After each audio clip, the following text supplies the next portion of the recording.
Bang, kok badan dia bisa gede banget sih? Padahal gue juga udah nge-gym tiap hari selama 5 tahun. Perasaan gini-gini aja badan gue.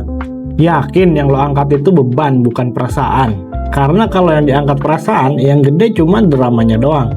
Halah paling juga hasil nyuntik tuh. Ya elah, yang nyuntik belum tentu berotot, yang berotot belum tentu nyuntik, dan yang komen belum tentu ngerti juga. Di seri ini kita bakal bahas cara gedein otot yang berdasarkan sains dan pengalaman gua selama ini, bukan asumsi di grup WhatsApp. Tanpa baper, tanpa fitnah, tanpa modal pinjol. Kita bahas satu persatu mulai dari basic stimulasi otot, latihan, makanan, suplemen, tidur, hormon, sampai ke performa enhancing drugs kayak steroid dan peptide. Tapi itu bahasan dikit aja ya. Kalau pengen lebih dalam nanti komen aja di kolom komentar. Kalau banyak yang minta nanti gua bikin videonya. Videonya bakal dibagi jadi 3 part. Part pertama tentang stimulasi dan latihan yang sekarang lagi ditonton. Kita bakal bahas prinsip latihan hypertrofi, hyperplasia, dan bagaimana cara dapetinnya lewat 4 pemicu utama pertumbuhan otot dan cara menentukan beban latihan. Part 2 kita akan bahas makanan dan suplemen. Karena mau sekeras apapun kita latihan, kalau makan kita kayak anak kos di akhir bulan, ya jangan heran kalau latihan otot cuma dapat pegelnya doang. Part ketiga kita bakal bahas istirahat, hormon, dan PED. Di bagian ini paling juicy, kita bakal ngomongin soal doping, gear, steroid, dan obat-obatan lain yang biasa dipakai sama atlet IFBB Pro. Oke, kita mulai videonya. Pernah nggak sih lihat orang di gym yang badannya gede banget, kayak Hulk abis makan nasi padang, tapi pas dia ngangkat barbel beratnya kayak ember isi cucian beras. Terus ada juga yang badannya nggak terlalu gede, kerjaannya cuma cleaning service, tapi berat angkatannya kayak nanggung utang negara sendirian. Deadlift 140 kilo satu tangan sambil nelpon emak. Nah, itu tuh biasanya karena beda jenis hypertrophy alias pertumbuhan ototnya. Dan ya, bukan semua otot itu isinya kekuatan. Ada yang lebih banyak gaya, ada juga yang powernya kayak warteg di ujung gang, kecil tapi full selalu. Hypertrophy itu artinya pertumbuhan ukuran otot, bukan pertumbuhan jerawat, bukan juga pelebaran panu kadas kurap di kulit kita. Secara umum hypertrophy dibagi jadi 2, myofibril hypertrophy dan sarcoplasmic hypertrophy. Keduanya bikin otot gede, tapi isinya beda, kayak mie instan dan mie ayam. Sama-sama mie, tapi vibes-nya beda. Yang satu ada dagingnya, yang satu lagi rasa daging. Kita bahas myofibril hypertrophy dulu. Ini tipe hypertrophy yang bikin kita kuat beneran, bukan cuma gede doang. Fokusnya ke pertumbuhan myofibril, yaitu serat kontraktil otot. Semakin banyak myofibril, semakin kuat otot kita. Kita bisa angkat beban berat, ngebut sprint, bahkan ngangkat galon pakai satu tangan sambil video call sama mantan. Cara dapetinnya bisa dari kondisi latihan dengan beban berat dan repetisi rendah. Low reps di sekitaran 3-6 repetisi, bebannya berat sekitar 80-90% one rep max, dan istirahat yang agak lama, sekitar 3 menitan. Contohnya kayak atlet powerlifting atau Olympic weightlifting. Yang kedua ada namanya sarcoplasmic hypertrophy. Nah, ini adalah tipe hypertrophy yang banyak dikejar di gym komersil. Gede tapi nggak terlalu kuat. Fokusnya ke peningkatan volume sarkoplasma, yaitu cairan di dalam sel otot. Ini yang bikin otot kita kelihatan lebih penuh dan pumpnya mantap. Cocok buat kita selfie-selfie. Cara dapetinnya dengan ngangkat beban moderat dengan repetisi yang moderat juga. Jadi moderat rep sekitar 8-15 repetisi, bebannya menengah sekitar 60-75% dari one rep max, dan rest time yang lebih pendek sekitar 30-90 detik. Nanti kita bakal bahas cara cari beban yang pas buat latihan. Mana yang lebih bagus? Jawabannya jujur, dua-duanya penting, tergantung kita mau jadi apa. Mau jadi atlet power, fokus ke myofibril. Tapi kalau mau jadi model sempak, fokus ke sarcoplasmic. Mau jadi hybrid juga bisa, gabungkan keduanya, biar ototnya kerasnya dapet, bulatnya juga dapet. Tapi karena kita bahas tentang gedein otot, maka kita lebih condong ke sarcoplasmic. Sekarang kita lanjutin gosipin tentang hyperplasia. Jadi gini, kalau hypertrophy itu serat ototnya membesar, maka hyperplasia itu bikin jumlah serat ototnya bertambah. Bayangin kita punya 5 orang kuli angkut galon. Hypertrophy itu kita ngasih mereka nasi padang dicampur growth hormone tiap hari. Jadi makin gede dan makin kuat. Hyperplasia itu kita rekrut 5 kuli tambahan. Sekarang kita punya 10 orang yang ngangkut galon air. Hyperplasia pada otot manusia terjadi ketika adanya keregangan antar sel satu dengan sel di sebelahnya, atau rusaknya otot pada level ekstrim. Ketika sel meregang atau rusak, sel otot kita akan ngasih sinyal ke satellite cell. Satellite cell itu stem selnya otot di tubuh kita. Si satellite cell ini akan membelah diri dan sel tersebut akan ngisi celah di antara sel otot yang kosong atau rusak. Ada beberapa metode yang bisa membantu memicu hyperplasia. Pertama, stretch overload. Contohnya stretching di posisi akhir saat latihan. Misalkan chest fly atau bench press, coba buka dada kita selebar mungkin, tapi tetap safety ya. Jangan sampai ingin memaksimalkan pertumbuhan, kita malah cedera. Tendonnya malah putus. Yang kedua, high volume training. Volume tinggi sama dengan mikrotoma juga tinggi. Otot kita ke stretch dari dalam karena latihan volume itu nyedot banyak air. Makanya otot kita ngepomp banget kalau latihan volume. Pas selesai latihan, airnya kebuang lagi. Ada kelonggaran di otot kita karena tadi udah di stretch pakai air.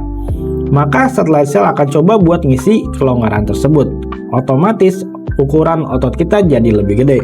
Yang ketiga, performa enhancing drugs. Nah, ini udah masuk ke dunia gelapnya bodybuilding. Banyak bodybuilder gede percaya bahwa salah satu efek anabolik steroid adalah memicu hyperplasia.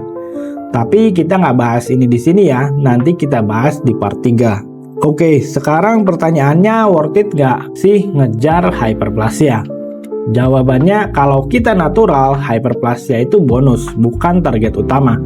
Fokus kita tetap ke hypertrophy, stimulasi, recovery, makan cukup, dan tidur nyenyak. Tapi kalau kita pengen ngejar potensi maksimum tubuh kita, ya nggak ada salahnya nambahin stretch overload, volume tinggi, dan latihan ekstrim sesekali. Tapi ingat, jangan sampai cari hyperplasia malah dapet hipoplasma alias pingsan di gym. Nah, sekarang kita ngomongin 4 stimulus otot supaya tumbuh besar dan progresnya kelihatan. 2 wajib, 2 lagi sunnah. Yang wajib ada mind muscle connection dan progressive overload. Yang sunnah ada time under tension dan stretch. Kita bahas mind muscle connection dulu. Pernah nggak sih lagi bench press tapi yang pegel malah tricep, bahu, sama harga diri? Harusnya kan beban terberat ada di dada. Nah, itu tandanya kita ngangkat beban tapi nggak ngajak ngobrol dulu ototnya. Ini bisa karena cara angkat yang salah, beban terlalu berat atau terlalu ringan, dan otot sekunderinya terlalu kuat karena paling sering dilatih. Jadi, mind muscle connection itu kemampuan kita untuk fokus ke otot yang kita targetin dan merasakan dia kerja di setiap repetisi. Contohnya kita lagi latihan bicep curl. Kalau kita cuma ngangkat naik turun doang, itu kerjaan tukang galong air tiap hari. Tapi kalau kita benar-benar ngerasain kontraksi bicep dari bawah sampai atas, itu baru namanya bodybuilding. Banyak studi yang udah nunjukin aktivasi otot bisa meningkat signifikan saat kita sadar dan fokus ke otot yang lagi kerja. Jadi bukan soal beban beratnya aja. Lalu gimana cara kita melatih mind muscle connection? Yang pertama, gunakan beban yang bisa kita kontrol. Jangan langsung gas 100 kg bench press tapi endingnya malah kesleo. Mulai dengan beban ringan, fokus ke kontraksi. Yang kedua, visualisasikan otot yang bergerak. Bisa ngeliatin otot yang dilatih atau minta bantuan temen buat nyentuh bagian yang dilatih. Jangan dielus ya, kalau teman kita malah ngelus, bilang aja, "Why are you gay?" Ini rahasia buat kita aja ya. Otot back itu otot yang susah dapetin mind muscle connection-nya. Pertama, karena dia nggak kelihatan. Kedua, karena banyak yang salah formnya. Latihan back tapi dadanya busung lapar. Ketiga, banyak newbie yang salah asuh pas awal nge-gym, hobi banget latihan bicep. Akhirnya pas mereka latihan narik-narik buat latihan back, bicepnya jadi lebih dominan. Jadi kalau teman-teman newbie di gym pengen minta saran dari senior yang ada di gym, cari orang yang backnya paling bagus. Karena kalau dia paham cara ngebentuk back, otot yang lain juga pasti developmentnya bagus. Jangan ke orang yang cuma gede lengan sama neneknya doang, tapi backnya tepos. Nanti kita buat video cara dapetin main muscle connection di back ya. Ditunggu videonya. Ketiga, slow tempo, no ego. Gerakan lambat, tahan di titik maksimal kontraksi 1-2 detik. Rasain otot kita seperti nangis minta ampun. Keempat, cek posisi dan form yang benar. Kadang kita nggak ngerasain otot yang kita latih karena posisinya salah. Bench press miring aja bisa mindahin beban dari dada ke bahu. Jadi main muscle connection itu bukan hal mistis atau spiritual kayak ngelihat aura dumbbell, tapi beneran alat bantu powerful buat dapetin hasil maksimal di setiap repetisi. Percaya deh, daripada kita nambah beban tapi otot targetnya nggak kerja, mending kita fokus dan bener-bener ngerasain otot yang lagi digas abis-abisan. Karena di gym yang paling penting bukan cuma ngangkat, tapi otot mana yang kerja waktu kita ngangkat. Sekarang kita masuk ke amalan wajib yang kedua, yaitu progressive overload, atau kalau bahasa tongkrongannya beban di gym kudu naik, bukan cuma naikin beban cicilan. Ini prinsip paling fundamental di dunia fitness. Kalau kita mau otot kita besar dan kuat, kita harus kasih beban yang makin besar secara bertahap. Kalau kita terus-terusan angkat dumbbell 5 kilo tiap minggu, otot kita bakal mikir, ini mah udah biasa, gua udah adaptasi, males ah. Dan progressive overload gak cuma tentang nambah beban doang, tapi juga bisa nambah repetisi. Misal minggu ini 8 repetisi, minggu depan bisa 10 repetisi, tapi tetap ada batasannya kalau jadi target adalah gedein otot. Karena kalau repetisinya kebanyakan, jatuhnya jadi kardio. Otot itu ada dua, otot tipe 1 dan tipe 2. Tipe 1 otot endurance, kecil tapi staminanya bagus, kayak otot pelari maraton. Dan tipe ini bakar lemak, makanya kecil, karena nggak nyimpen banyak cadangan gula. Ini otot yang dominan pada perempuan, makanya teman-teman bisa lihat emak-emak gendong anak berjam-jam bisa anteng banget. Tapi bapaknya gendong 5 menit aja udah ganti-ganti pose kayak atlet binaraga lagi tanding. Satu lagi ada otot tipe 2, otot yang bakar gula. Makanya gede karena 1 gram gula nyimpen 2-4 gram air. Otot ini powernya gede tapi gampang pegel karena pembakaran anaerob gula menghasilkan laktat.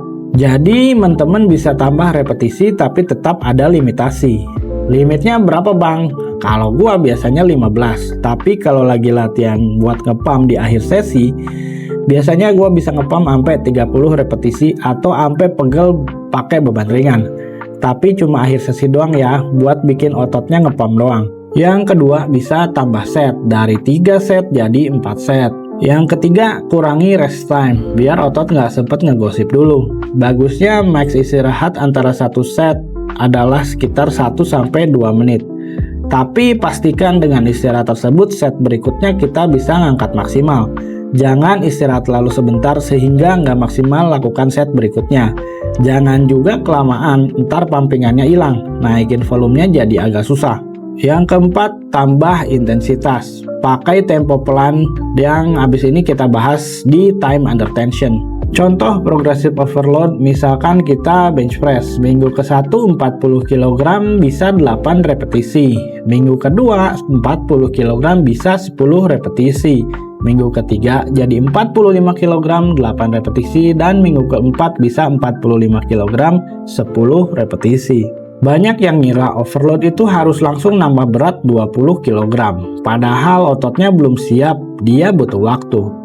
Kalau langsung maksa berat, formnya nggak bagus, resiko cedera makin besar. Overload yang bagus itu sedikit demi sedikit tapi konsisten, kayak mantan yang ghostingnya bertahap. Sekarang kita bahas time under tension. Kadang gue bingung, ini orang ngelatih otot atau ngelatih refleks ninja. Gerakannya cepet banget, kayak ayam nyakar nasi uduk. Nggak ada tension, nggak ada hasil. Itu bukan time under tension, tapi time under terror buat sendi kita. Nah, disinilah pentingnya amalan sunnah pertama, yaitu time under tension. Nanti kita singkat aja jadi TUT. Apa sih TUT itu? Singkatnya, TUT itu total waktu otot kita bekerja selama 1 set. Contoh, kita bench press 10 kali. Tiap rep kita lakukan 1 detik naik, 1 detik turun. Total waktunya jadi 10 dikali 2 sama dengan 20 detik. Tapi kalau kita pelan-pelan, 3 detik turun, 1 detik tahan, 2 detik naik, sama dengan 6 detik per repetisi. 10 kali sama dengan 60 detik tut. Otot kita langsung mikir, ya Allah, aku pasrahkan diriku sepenuhnya pada saat ini. Kenapa tut itu penting buat otot? Otot butuh stres buat tumbuh, tapi bukan stres karena mantan nikah duluan ya.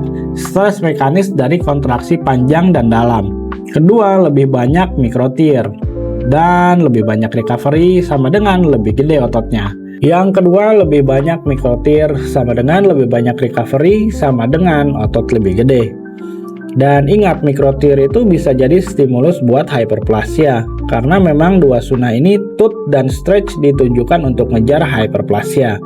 Makanya gua masukin ke sunnah. Yang wajib tetap main muscle connection sama progressive overload.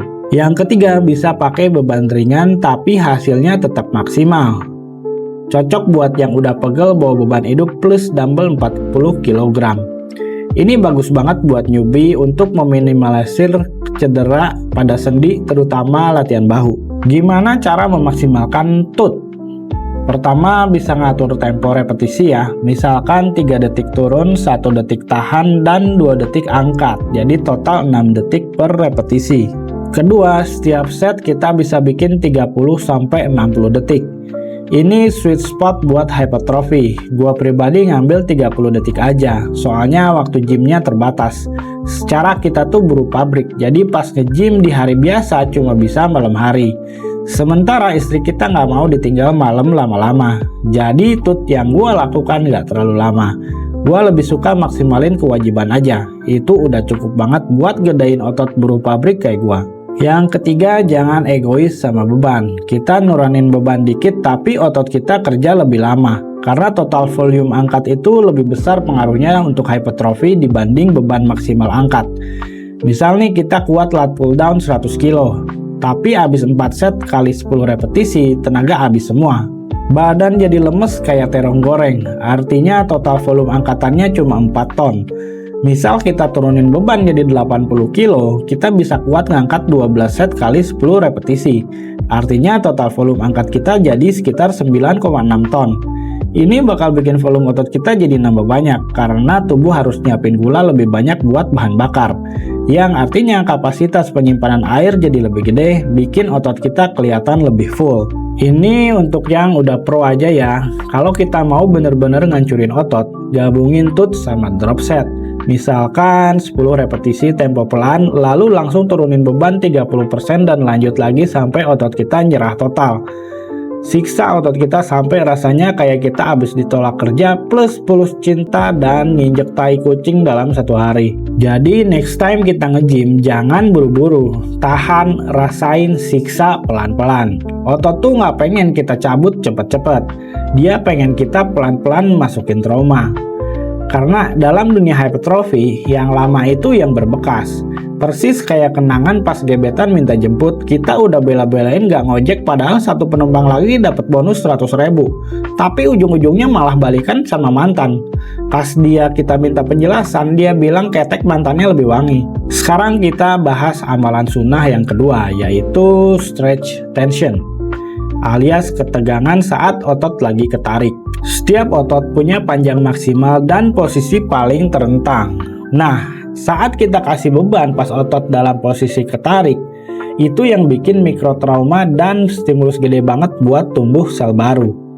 Contohnya incline dumbbell curl di posisi bawah, Romanian deadlift waktu hamstring ketarik, atau dumbbell fly di posisi paling bawah. Yang penting tarikannya kerasa, jangan sampai robek. Kita harus ngasih ruang gerak maksimal ke otot kita saat latihan. Nggak bisa setengah-setengah kayak hubungan tanpa kejelasan. Tipsnya jangan terlalu ego lifting sampai range gerakan kita jadi nanggung. Kasih aktuasinya total biar ototnya bener-bener ketarik. Ini cara memaksimalkan stretch otot kita dari luar. Gerakan yang ngasih tarikan maksimal. Sekarang kita bahas stretch dari dalam. Ini bagian bonus tapi sering diabaikan. Ada jaringan namanya fascia. Fascia itu lapisan keras yang ngebungkus otot. Kalau teman-teman pernah lihat emaknya masak daging kurban, fascia tuh yang putih-putih ngebungkus daging tersebut. Nah, kalau kita pengen otot kita ngembang gede, kita harus stretch si fascia ini. Salah satu kenapa orang kulit hitam itu bisa punya otot gede dan bulat-bulat, karena fascia mereka itu lebih tipis dibandingkan dengan kita. Dan ini juga sebabnya batang Johnson mereka tuh gede-gede. Cara natural meregangkan fascia dari dalam. 1. Latihan high volume kayak superset atau latihannya Hani Rambaud FST7. Fascia stretch training 7 set isolation dengan rest pendek. Kedua, hydration and pump. Dari pakan ya ini, keratin dan air putih banyak. Makanya di video sebelumnya gue bilang kalau nge-gym tujuannya untuk gedein otot, nggak pakai keratin, buat apa? Keratin tuh penting banget buat nge-stretch otot dari dalam. Ah bang, gue mah nge-gym biar sehat. Ya kan gue lagi bahas gedein otot. Kalau targetnya sehat doang ya nggak usah konsumsi keratin, nggak masalah. Ada juga cara turbo mode. Kita bisa pakai steroid atau GH. Ini bisa nambah volume sarkoplasma dan tekanan intraseluler yang bisa maksa fascia kita meregang dengan gila-gilaan. Tapi ya ada resikonya dan efek sampingnya. Kalau bukan kompetisi, kita cuma pengen fit aja, sebaiknya natural aja. Kecuali kalau teman-teman yakin genetiknya lebih bagus daripada Chris Bumstead. Kalau natural, keratin aja udah cukup. Bisa nambah volume air intraseluler dan kasih efek stretch dari dalam tanpa ngacak-ngacak sistem hormon kita. Buat newbie gym, fokus aja dulu ke amalan wajib. Benerin form, dapetin mind muscle connection dulu untuk 2-3 bulan awal. Dan progressive overload perlahan. Tut sama stretchnya nggak usah terlalu dipikirin dulu.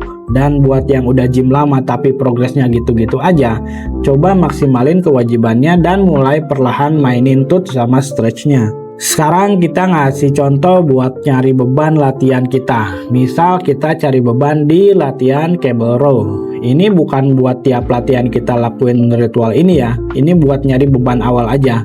Minggu depannya kita udah tahu bebannya, kita langsung aja di beban tersebut setelah pemanasan tentunya. Caranya gini, awal-awal jangan langsung sok jadi Yojiro Hanma langsung pakai beban berat. Pemanasan dulu mulai dari beban ringan aja dulu. Misal 20 kg.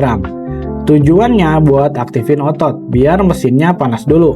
Karena dalam kondisi istirahat, otot kita nggak aktif semua. Cuma serat otot kecil aja yang aktif.